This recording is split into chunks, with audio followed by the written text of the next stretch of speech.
ప్రస్తుతం మనతో పాటు ఆర్ఎండ్బి కార్పొరేషన్ చైర్మన్ మల్రెడ్డి రామరెడ్డి గారు ఉన్నారు. మీ పార్టీలో కూడా తిట్టేటోళ్ళు ఎక్కువ మంది అవుతుండ్రు. రేవంత్ రెడ్డి గారు ఇప్పటికీ సభలలో కేసీఆర్ని కేటీఆర్ని బూతులు తిడుతూనే ఉన్నారు కదా. బూతులు తిట్టట్లేదు, కరెక్ట్ గా పాయింట్ మీద మాట్లాడుతున్నాడు. మన ఇండియా మొత్తంలో ప్రాంతీయ పార్టీలలో ఇన్ని డబ్బులున్న party only TRS party.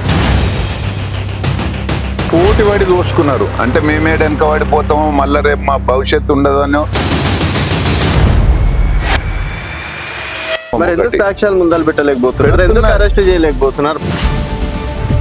Revanth Reddy గారు 100 గ్యారంటీలు ఇది ఒక గ్యారంటీ, చెల్లపల్లి జైల్లో డబుల్ బెడ్రూమ్ కట్టిస్తా అన్నాడు. మరి ఒక ఇటుకాన్ని వేసిండ్రా? కట్టిండ్రు, సెక్రటరియట్ కట్టిండ్రు సార్, ప్రతి ఒక్క జిల్లాకు మెడికల్ కాలేజీలు కట్టిండ్రు. మీరేం చేసిన 1,50,000 కోట్లు అప్పు చేసిండ్రు?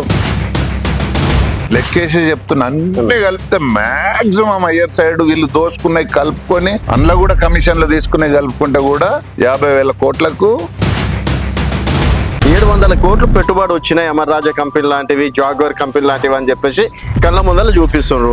మీరు 200 కోట్లు పెట్టి అందాల బామ్మల ఫోటోలు పెట్టి మీరు చేసింది ఏంది?